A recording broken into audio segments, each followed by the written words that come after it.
하나님의 말씀 보도록 하겠습니다. 저희가 볼 오늘 하나님의 말씀은요. 마가복음 15장 6절에서 15절까지의 말씀입니다. 마가복음 15장 6절에서 15절까지의 말씀 제가 봉독해 드리도록 하겠습니다. 명절이 되면 백성들이 요구하는 대로 제수 한 사람을 놓아주는 전례가 있더니 밀란을 꾸미고 그 밀란 중에 살인하고 체포된 자 중에 바라바라 하는 자가 있는지라. 무리가 나아가서 전례대로 하여 주기를 요구한데 빌라도가 대답하여 이르되 너희는 내가 유대인의 왕을 너희에게 놓아 주기를 원하느냐 하니 이는 그가 대제사장들이 시기로 예수를 넘겨준 줄 알미러라. 그러나 대제사장들이 무리를 축동하여 도리어 바라바를 놓아달라 하게 하니 빌라도가 또 대답하여 이르되 그러면 너희가 유대인의 왕이라 하는 이를 내가 어떻게 하랴. 그들이 다시 소리 지르되 그를 십자가에 못 박게 하소서. 빌라도가 이르되 어찌 미냐 무슨 악한 일을 하였느냐 하니 더욱 소리 지르되 십자가에 못 박게 하소서 하는지라. 빌라도가 무리에게 만족을 주고자 하여 바라바는 놓아주고 예수는 채찍질하고 십자가에 못 박히게 넘겨주니라. 아멘. 오늘 이제 저희가 종려주일로 지키게 됩니다. 그리고 이번 주부터 이제 고난주간이 시작이 되죠. 저는 이제 매년 종려주일과 고난주간이 시작되면 늘 이렇게 머릿속에 생각나는 장면이 하나 있습니다. 제가 초등부 시절, 그 초등학교 4학년, 5학년 때죠. 그때 이제 초등부를 맡고 계셨던 분이 여자 전도사님이셨습니다. 그 전도사님께서는 제가 이제 초등부에 있는 이 3년 동안 매년 이 고난주간이 시작되는 종려주일 예배 설교를 하시면서 늘 이렇게 울음을 참지 못하고 항상 손수건으로 눈물을 닦으시며 설교를 했던 그 장면이 생각이 납니다.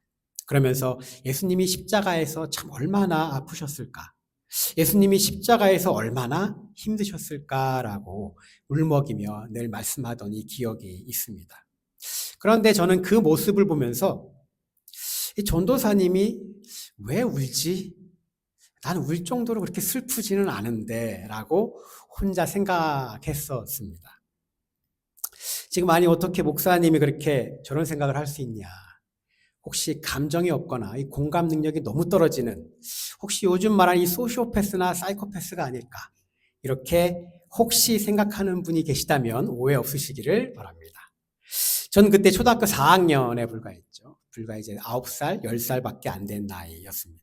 이 초등학생들은 사실 아직 어려서 감정이 충분히 발달하지 않은 상태이기 때문에 공감 능력 자체가 굉장히 좀 떨어지죠. 제가 지금 그렇다는 것은 아닙니다. 옛날에 그랬다는 거죠. 그때는 이 십자가에 못 박힌 예수님이 얼마나 아프셨을까? 그 육체적 고통과 힘듦에 대해서 공감하고 슬퍼하기보다는 오히려 좀 단순한 궁금증이 훨씬 많았던 것 같습니다.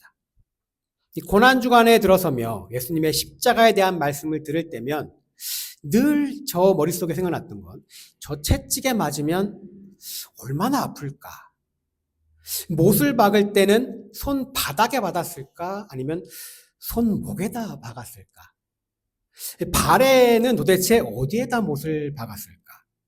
그리고 이 손과 발에 못 박힌 걸로만 예수님의 몸을 그 십자가가 지탱할 수 있었을까? 많이 아팠겠지. 피도 많이 났겠지. 그런데 예수님은 하나님이시니까 못이 박힐 때 평범한 우리 인간들보다 좀 덜 아프진 않으셨을까? 그런 생각들을 했었습니다.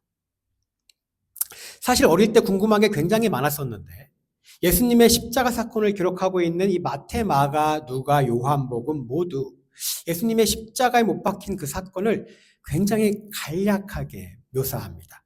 그저 거기서 예수를 십자가에 못 박았다라고 기록한 게 전부이죠.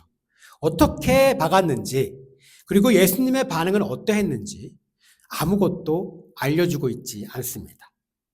그러나 이제 시간이 쭉 흐르면서 고고학이라는 학문도 발달하고 또한 영상의 기술이 발달하면서 예수님이 십자가에 못 박혔던 그 장면을 굉장히 구체적으로 시각적으로 구현하기 시작합니다.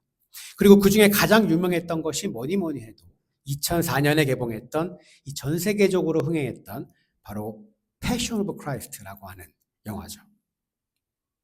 이 매년 크리스마스 때면 이 나홀로 집에가 늘 이렇게 돌아오듯 이 고난주간이 시작되는 오늘 종료주일부터 굿 프라이데이, 즉 성금요일까지는 이 영화가 아마 전 세계 많은 곳곳에서 많은 기독교인들이 다시 보며 예수님의 아픔을 느끼고 또한 통증을 보며 아마 눈물을 흘릴 것 같습니다.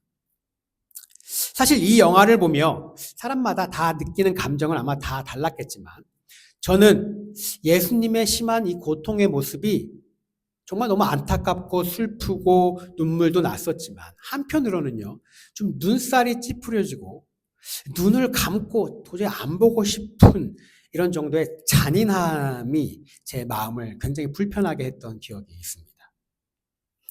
그런데요, 영화 감독인 이 멜 깁슨이 영화를 보는 사람들의 감정을 이렇게 극대화시키기 위해서 너무 심하게 과장해서 묘사한 것이 아닌가라고 생각을 할 수 있겠지만 사실 역사적인 기록과 고고학적인 연구의 고증에 따르면 그 당시 십자가형의 실제 모습에 아주 가깝게 묘사한 것으로 보입니다. 독일의 한 학자는요, 그 당시 채찍질, 예수님이 당했던 그 채찍질에 관해서 이렇게 기록해 놓고 있습니다. 이 제수의 옷을 벗긴 후 기둥에 그를 묶거나 바닥에 엎드려 놓고 여러 명의 군인이 돌아가면서 때렸는데 마지막 한 사람이 지쳐서 더 이상 때릴 수 없을 때까지 때렸다.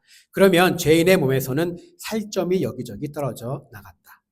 자유시민은 몽둥이로, 군인은 막대기로 때렸지만 노예들은 가죽으로 만든 채찍으로 때렸는데 그 채찍에는 쇠붙이나 뼈가 붙어 있어서 마치 체인과 같았다. 예수는 그 채찍으로 맞았던 것이다. 그렇게 채찍으로 맞다가 그 죄수가 기절하거나 죽는 것을 보는 일은 그리 어려운 일이 아니었다. 이렇게 기록하고 있습니다. 예수님은 온몸이 갈기갈기 찢어지도록 매를 맞았다는 것이죠.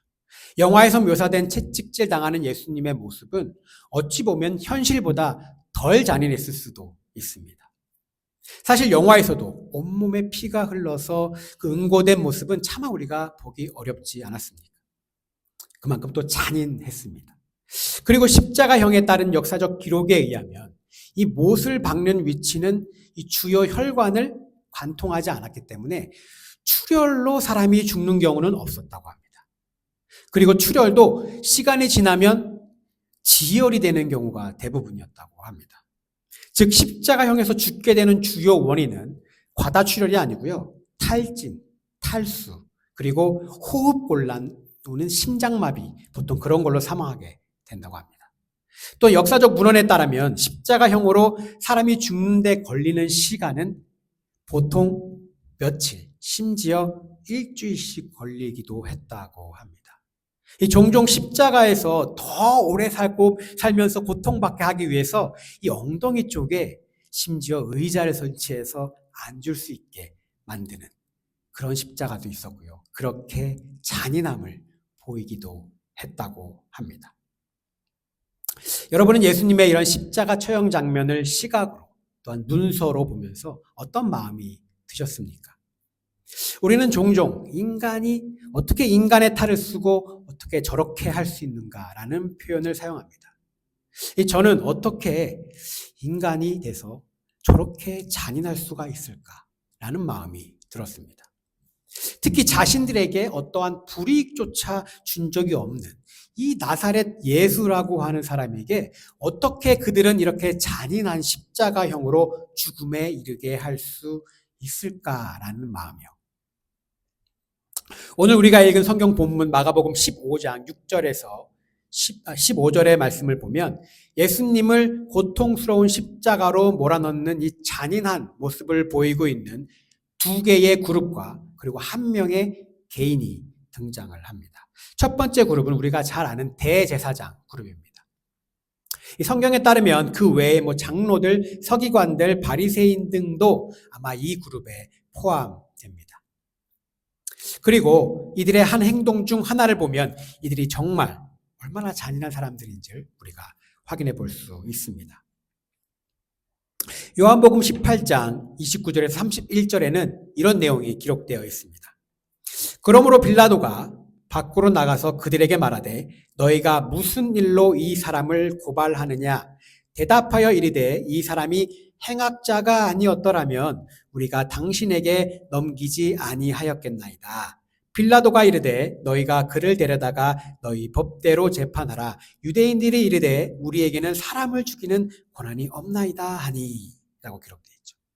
여기에서 유대 종교 지도자들은 죄를 묻는 빌라도에게 정작 예수라는 사람이 하나님의 아들이라 자칭했다라는 신성모독이 아닌 뭐라고 고발하고 있습니까? 행악자라고 말도 안 되는 이유로 지금 고발하고 있습니다. 이 누가복음에 보면 십자가에 매달렸던 그 두 죄인, 예수님과 함께 매달렸던 두 죄인과 그리고 십자가에 매달리려고 기다리고 있던 바라바도 바로 행악자라고 표현하고 있습니다. 즉 신성모독이라는 제목으로 예수님을 로마법, 즉 십자가형으로 사형시킬 수 없다는 사실을 그들은 너무 잘 알고 있었다는 것이죠. 그리고 너희 법대로 처리해라 라는 이 빌라도의 권고에도 그들은 실제로는 신성모독이라는 이유로 이 스데반 집사를 돌로 쳐 죽이기도 하는 자들입니다. 실제로 그들은요, 신성모독이라는 이유로 돌로 쳐서 사람을 죽이던 자들이었습니다. 그렇던 자들이 로마 법적으로 사용할 수 있는 권한이 없다는 이유로 지금 예수님을 어떻게든 로마법으로 그 잔인한 십자가형으로 잔인하게 죽이려고 지금 시도하고 있는 것이죠. 그렇다면 소위 신실한 이 종교 지도자들 그리고 유대 사회의 지도자라고 하는 자들이 이러한 끔찍한 잔인함을 드러내는 원인, 바로 그 이유가 어디에 있는가입니다. 사실 우리는 이들이 일찍부터 예수님을 계속해서 죽이고자 시도했던 자들이란 것은 너무 잘 알고 있습니다. 그리고 그 이유도 어느 정도는 우리가 알고 있죠. 이 종교 지도자들은 자신의 기득권, 그리고 현재 정치적인 위치, 그리고 지금 자신들이 누리고 있는 이 달콤한 권력과 명예를 지키기 위해서 예수님이 그것에 위협이 되기 때문에 예수님을 죽이려고 했었죠. 그리고 오늘 본문 말씀 10절에는 이 마가는 이들의 잔인한 모습의 한 가지 원인을 기록하고 있는데요. 10절을 보면 이렇습니다. 이는 그가 대제사장들이 시기로 예수를 넘겨준 줄 알미러라. 바로 예수님에 대한 그들의 시기심, 바로 그 시기심이 이 그들의 잔인함을 드러내는 원인이 되었다라고 오늘 마가가 말하고 있죠. 저도 이제 살면 살수록 이 시기라고 하는 감정이 참 무섭구나. 이게 어떤 다른 감정보다도 참으로 무서운 것이고 사람이라면 절대 가져서는 안 되는 감정이구나라는 것을 깨닫게 됩니다. 인간이라면 누구나 이 질투와 시기는 당연히 가지고 있죠.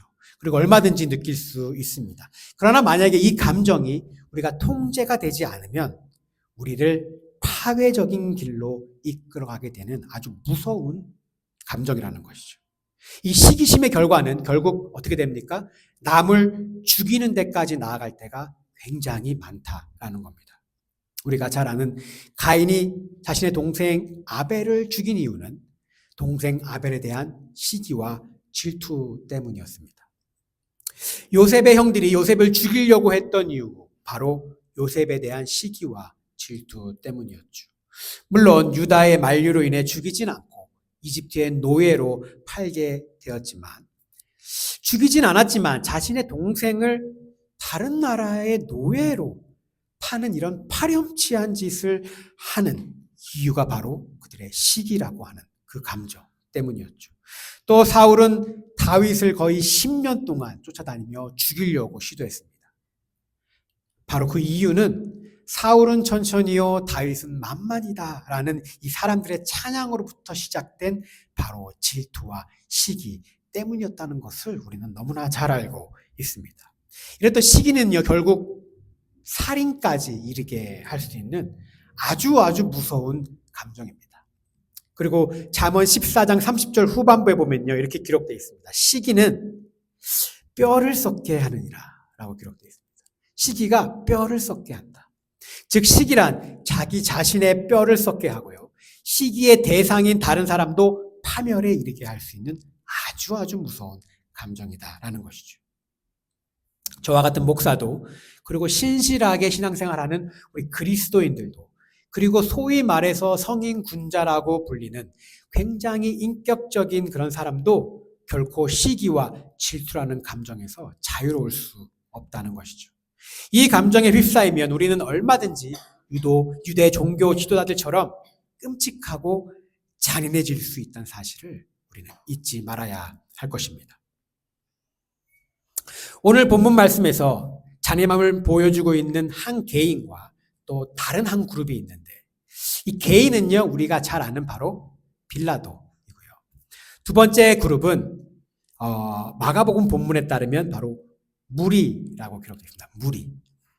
사실 빌라도는 우리가 잘 알듯이 예수님에게 어떠한 죄도 찾지 못했습니다.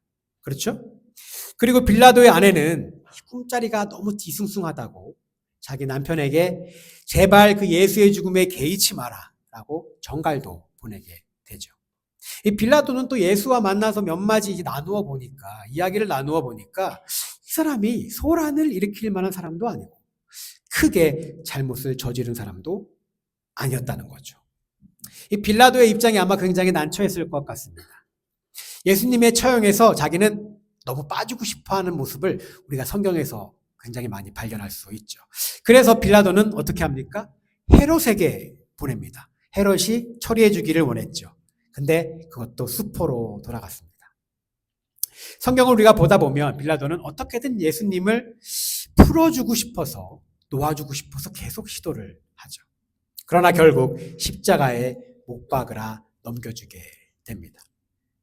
그리고 그 이유가 오늘 본문 말씀 마가복음과 또한 요한복음 19장 12절에도 기록되어 있는데요. 요한복음 19장 12절에는 이렇게 기록되어 있습니다. 이러므로 빌라도가 예수를 놓으려고 힘썼으나 유대인이 소리질러 이르되 이 사람을 놓으면 가이사의 충신이 아니니이다. 무릇 자기를 왕이라 하는 자는 가이사를 반역하는 것이니이다 라고 기록되어 있습니다. 빌라도는요, 이 로마 황제 티베리우스 황제의 눈밖에 나서 혹시나 자기의 정치적인 생명이 끝날 수도 있다는, 즉 자신의 출세에 대한 욕망이 결국 예수님을 십자가에 못 박도록 유대인에게 내어 주었던 것이죠. 그리고 오늘 본문 말씀 13절에서 15절의 말씀을 보면 이렇게 기록되어 있습니다. 그들이 다시 소리 지르되 그를 십자가에 못 박게 하소서. 빌라도가 이르되 어찌미냐 무슨 악한 일을 하였느냐 하니 더욱 소리 지르되 십자가에 못 박게 하소서 하는지라. 빌라도가 무리에게 만족을 주고자 하여 바라바는 놓아주고 예수는 채찍질을 하고 십자가에 못 박히게 넘겨주더라. 빌라도는요, 소리치는 무리들을 달래기 위해서, 혹은 이 무리들이 혹시라도 밀란이라도 일으킬까 싶어 그들을 달래고 그들의 요구사항을 만족시켜주기 위해 예수님의 십자가에 못 박도록 내어 주었다는 겁니다. 그리고 빌라도의 이런 결정을 하게 만든 자들은 바로 마가복음에서 그 무리들이라 기록하고 있죠. 그렇다면 도대체 이렇게 빌라도의 관정에 와서 십자가에 못 박으라 라고 소리치며 이러한 잔인한 모습을 드러내고 있는 이 무리는 그럼 과연 누구였을까요? 분명한 것은 요한복음에서 말하는 것처럼 유대인입니다. 그들 중에는요, 예루살렘에 거주하는 유대인들도 있었을 겁니다. 갈릴리와 같은 다른 지방에 살던 유대인들도 있었을 겁니다.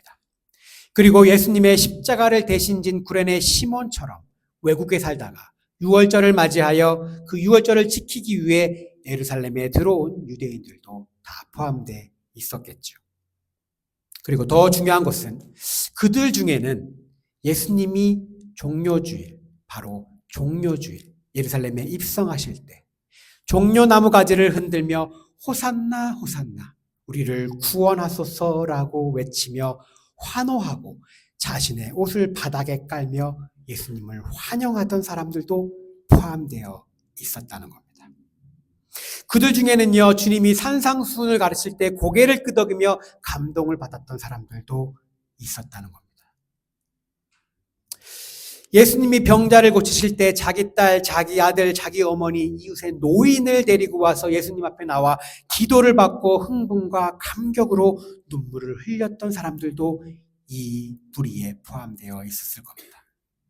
오병이어의 사건 때 그 자리에 앉아서 예수님의 설교를 듣고 예수님이 주신 떡과 물고기를 먹은 사람들도, 그 기적을 눈앞에서 본 사람들도 분명 있었을 겁니다. 그런데 어떻게 그들이 이렇게 잔인하게 예수님을 십자가에 못 박으라고 소리 지를 수 있냐 말입니다. 사랑하는 성도 여러분, 여러분은 예수님을 십자가에 못 박으라고 소리치는 이 백성들을 이해할 수 있으십니까? 조금 양보해서 아무 이유 없이 사람이 싫어서 그냥 미운 마음이 들 때가 사실 우리가 종종 있습니다. 그래서 좀 미워할 수 있다. 미워하는 마음이 들 수는 있지만 예수라는 사람이 도대체 무슨 짓을 했기에 이 무리들이 그렇게 악에 바쳐서 가족을 죽인 원수를 처벌하듯 펄펄 뛰며 그 끔찍하고 잔인한 십자가에 못 박으라 소리치는지 사실은 이해하기가 어렵습니다. 예수님이 죽기 일주일 전 호산나를 외쳤던 이 사람들은 채찍질 후에 예수님의 처참한 그 몰골을 보고도 이제 그만하라고 눈물을 흘리지 못할 망정 악을 쓰며 지금 예수님을 죽이려고 소리를 치고 있다는 것이죠. 한 가지 이유를 한번 생각해 보자면 자신들을 로마에서 구원해 줄 메시아인 줄 알았던 예수가 이 병을 고치고 기적을 행하는 이 예수님을 보았던 그들이 슈퍼히어로처럼 이 악당들을 다 무찌르고 로마를 정복해서 자기네들을 구원해 줄 거라고 생각했던 그 메시아, 그들이 믿었던 그 메시아가 막상 겟세마네 동산에서 아무런 힘없이 너무 나약하게 종교 지도자들에게 잡혀 아무것도 못하고 약한 모습으로 빌라도 앞에 서 있는 모습에 실망 아닌 실망을 해서 그랬을 수도 있을 겁니다. 이 자신들의 믿음에 대한 배신으로 인한 한 가지 증오, 그렇게 변한 것일 수도 있겠죠. 그리고 다른 한 가지 이유를 오늘 본문 말씀에서 우리가 발견해 볼 수 있습니다. 오늘 본문 말씀 11절에는 이렇게 기록되어 있습니다. 그러나 대제사장들이 무리를 충동하여 도리어 바라바를 놓아달라 하게 하니. 오늘 말씀에서 마가는 유대 종교 지도자들이 이 무리들을 충동했다 이렇게 기록하고 있습니다. 이 충동하다는 말은 선동하다, 자극하다라는 의미입니다. 그렇게 하도록 푸시했다는 얘기죠. 즉 선동, 자극해서 그들의 말을 따르게 하기 위해서는 어떤 행동을 해야 합니까? 그들을 압박하고 그들을 협박하고 분명 이 두 개가 동반되었을 것입니다. 그리고 그 협박은 아마도 회당에서 출교시킨다라는 것으로 보입니다. 요한복음 9장에 보면요, 이 실로암 사건이 나옵니다. 이 맹인이었던 사람이 실로암 가서 씻고 이제 눈을 뜨게 되죠. 그리고 18절에서 22절의 말씀을 보면 이런 내용이 기록되어 있습니다. 유대인들이 그 맹인으로 있다가 보게 된 것을 믿지 아니하고 그 부모를 불러 묻되 이는 너희 말에 맹인으로 났다 하는 너희 아들이냐? 그러면 지금은 어떻게 해서 보느냐? 그 부모가 대답하여 이르되 이 사람이 우리 아들인 것과 맹인으로 난 것을 아나이다. 그러나 지금 어떻게 해서 보는지 또는 누가 그 눈을 뜨게 하였는지 우리는 알지 못하나이다. 그에게 물어보소서. 그가 장성하였으니 자기 일을 말하리이다. 그 부모가 이렇게 말한 것은 이미 유대인들이 누구든지 예수를 그리스도로 시인하는 자는 출교하기로 결의하였으므로 그들을 무서워하였음이로라. 자, 그 당시 출교를 당하면 더 이상 유대인 민족이 아니게 됩니다. 그들은요, 이방인 민족으로 살아가게 됩니다. 유대인 공동체에서 제외됩니다. 공동사회에서 생활할 수 없고요. 종교 활동도 할 수 없고요. 유대인이 가지는 직업도 가질 수가 없습니다. 그래서 출교당한 가족은 이스라엘 사회에서 모든 직장을 다 잃고 모든 사람과 사귈 수도 없으며 결혼이나 또한 어떠한 친교 활동도 유대교 안에서 할 수가 없게 됩니다. 물론 외형적인 이유는 종교 지도자들의 협박, 회당에서의 출교시킨다는 유대인으로서 어떻게 보면 굉장히 두려운 이런 협박 때문이었지만 결국 그들도 자신들만 아는 자기밖에 모르는 이기심 때문에 예수님을 십자가에 못 박게 되었다는 것이죠. 자기들의 이익, 그리고 자기들의 영역, 자기들의 소유, 자기들의 가족, 그리고 자기들의 직업, 그리고 자기들의 사회적인 위치, 그런 것들을 포기할 수 없기 때문에 예수님을 십자가에 못 박으라 소리를 질렀다는 것입니다. 나의 가정에, 그리고 나의 삶에, 그리고 나의 경력에, 나의 재산에, 나의 몸에 조금이라도 해가 될 것 같으면, 그것을 지킬 수만 있다면 우리는 다른 누구보다 다른 사람들에게 잔인해질 수 있는 게 바로 그게 우리의 모습 아닙니까? 이렇게 예수님을 십자가에 못 박은 잔인한 이들, 대제사장도, 빌라도도, 그리고 로마의 군인들도요, 그리고 한 사람을 죽음으로 몰고 간 그 많은 유대인 무리들도 평소에는 그들도 자기 가족이면 다치는 것을 안타까워하고 가족을 사랑하는 친절한 아버지고 또한 자상한 남편이고 나이스한 이웃이라는 것입니다. 그렇지만 만약에 자신에게 불이익이 닥친다면 우리의 자기만을 우선시하는 이기심은 결국 우리의 잔인함으로 드러나게 된다는 것이죠. 내 것을 지키기 위해서는 어떠한 일도 할 수 있는 자들이 된다는 것입니다. 사랑하는 성도 여러분, 여러분이 만약 빌라도 관종에 지금 서 있다면 예수라는 실망스러운 이 나약한 메시아가 죽어야, 자칭 메시아가 죽어야 내 가족, 내 직장, 내 소유, 내 사회적 위치, 그리고 내 자리를 지킬 수 있었다면 과연 여러분은 예수님을 십자가에 못 박으라 소리치지 않을 자신이 있으십니까? 사촌이 땅을 사면 축하해 주지는 못할 망정 배가 아파오. 나의 이익이 될 수만 있다면, 내가 가지고 있는 것을 지킬 수만 있다면 다른 사람의 고통과 아픔 따위는 중요하게 생각하지 않는 것, 바로 그것이 우리가 가지고 있는 이 악한 본성 아닙니까? 결국 시기와 이기심으로 예수님을 잔인하게 십자가에 못 박은 그들은 바로 내 거울에 비춰진 바로 우리의 모습인 것이죠. 그리고 이것이 우리가 우리 자신을 스스로 구원할 수 없는 이유인 것입니다. 이것이 바로 예수님이 직접 이 땅에 오셔야 했던 이유이고 십자가를 지셔야 했던 이유인 것입니다. 우리는요, 죄인이기 때문에 절대 의인인 척하지만 우리 스스로를 구원할 수 없다는 것이죠. 그리고 오늘 본문에는 한 인물이 더 등장합니다. 때마침 예수님과 비슷한 이유로 잡혀와 십자가형을 기다리고 있는 바로 이 바라바라고 하는 사람이죠. 다른 복음서에서는 이 바라바를 강도라고 이렇게 표현합니다. 강도. 이렇게 번역되었지만 사실 이 헬라어 단어는요, 강도라기보다는 반역자, 반란자 이렇게 번역하는 게 더 원문에 가까운 번역입니다.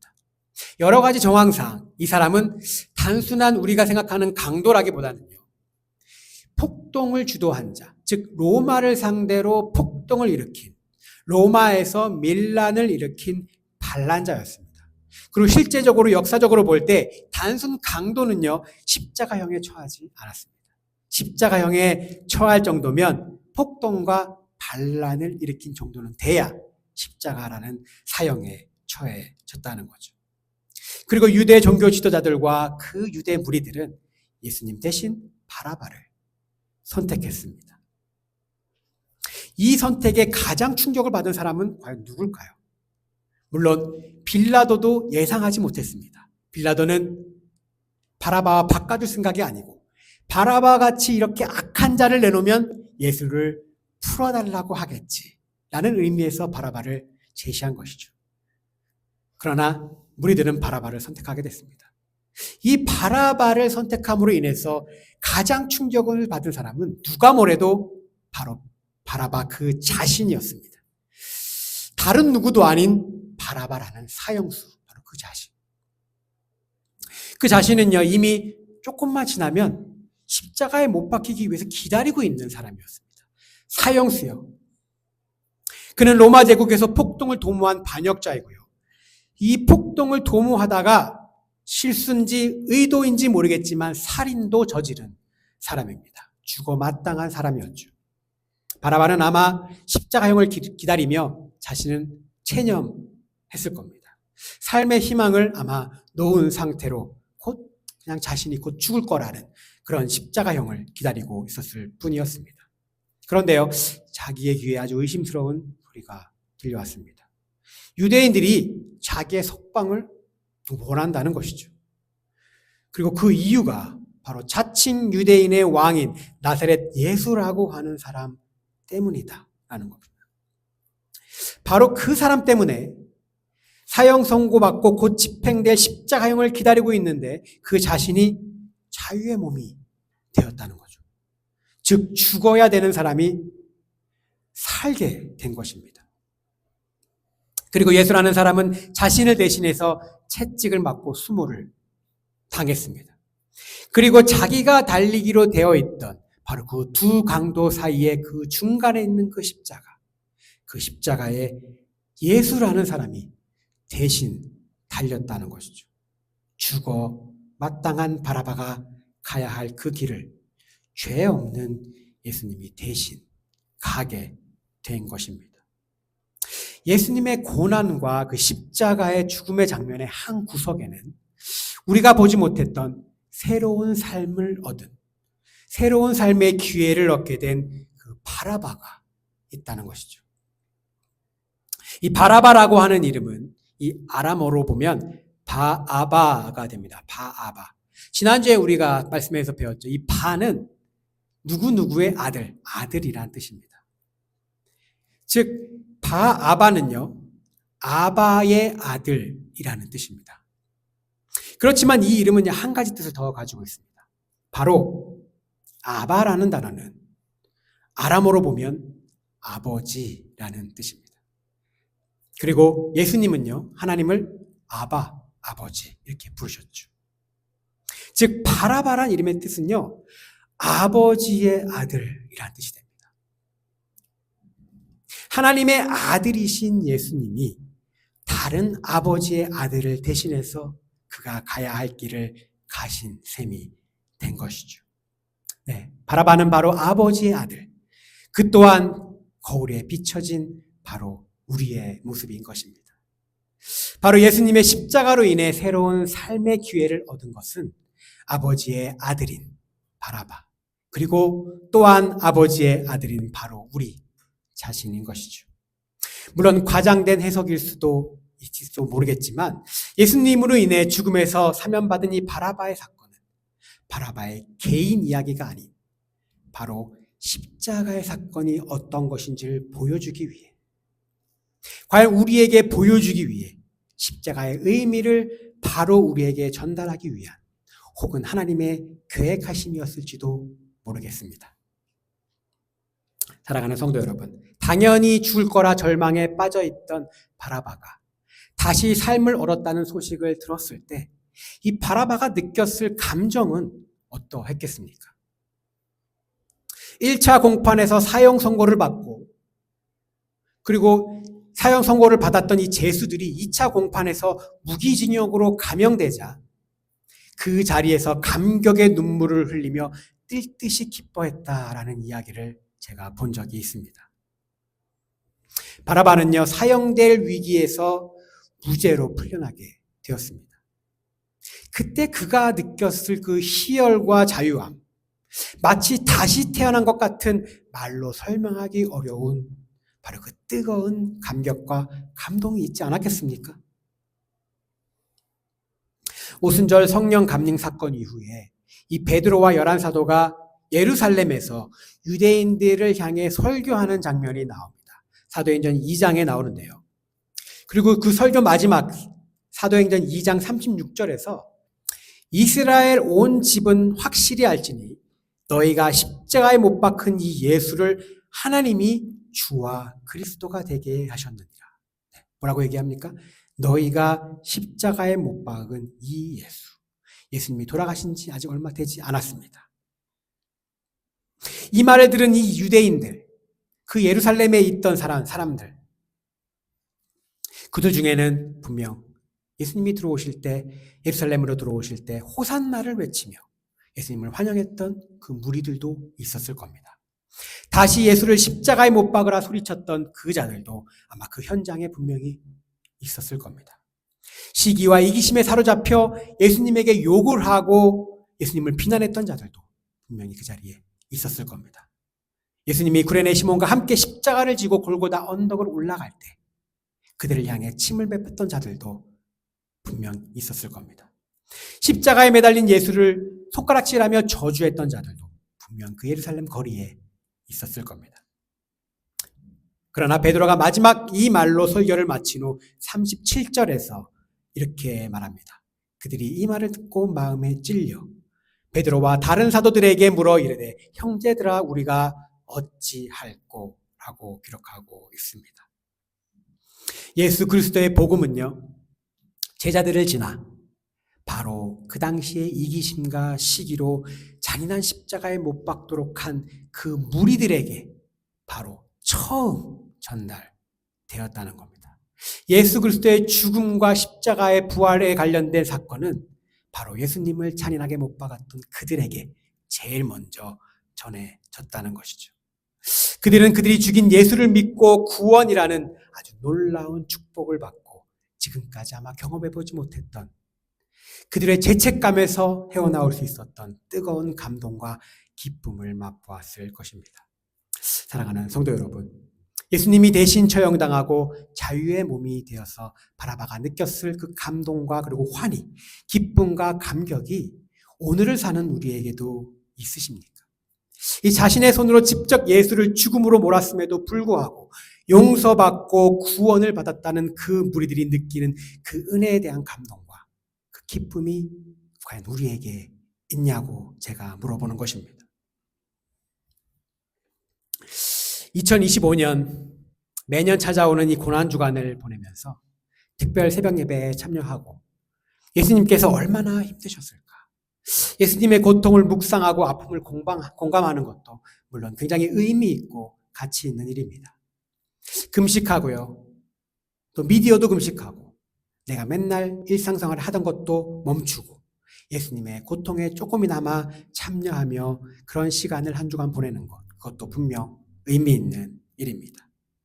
그러나 예수님이 자신의 목숨을 희생하며 우리에게 바라신 것, 그것은 바로 예수님이 나 때문에 죽었다는 죄책감을 가지고 사는 우리는 아닐 것 같습니다. 십자가를 마주할 때마다 매번 그 고난과 슬픔과 아픔을 느끼기를 과연 예수님이 원하실까라는 생각이 들었습니다. 그보다는 십자가를 볼 때마다 구원받은 그 기쁨, 예수님으로 인해 새로운 생명을 얻었다는 그 감격, 그리고 형제들아 우리가 어찌할꼬, 형제들아 우리가 어찌할꼬를 고민하며 그에 따른 나의 삶의 변화, 새 생명을 얻은 자로서 더욱더 가치 있는 삶을 살기를 예수님께서 더욱 바라고 있지는 않으실까요? 예수님의 희생으로 새 생명을 얻은 우리가 어찌 함부로 살아갈 수 있겠습니까? 찬송가 151장 이 만왕의 왕 내 주께서라는 찬양이 있습니다. 그 후렴구에는요 가사가 이렇습니다. 십자가 십자가 내가 처음 볼 때에 나의 마음에 큰 고통이 사라져 오늘 믿고서 내 눈 밝았네 참 내 기쁨 영원하도다. 십자가를 마주하면 내 마음에 큰 고통이 생기는 것이 아니라 내 마음에 큰 고통이 사라진다 고백합니다. 또한 내 눈을 밝혀주는 것이며 그 십자가가 좌절과 우울함이 아니라 내 영원한 기쁨이 된다고 고백하고 있습니다. 이번 2025년 우리가 고난주간을 보내며 예수님의 고난에 대한 슬픔과 아픈 마음도 물론 중요하지만 그보다는 찬양의 고백처럼 내가 있어야 할 자리에 대신 계신 예수님으로 인해 내가 다시 살게 됐다는 그 기쁨과 감격, 바로 그것이 넘치는 이 2025년도 고난주간 한 주가 되시기를 간절히 소망합니다. 그리고 이번 한 주가 십자가에 대한 아픔과 슬픔보단 십자가에 대한 뜨거운 감동이 우리 마음속에 가득 채워지는 그런 한 주가 되기를 주님의 이름으로 간절히 축복합니다.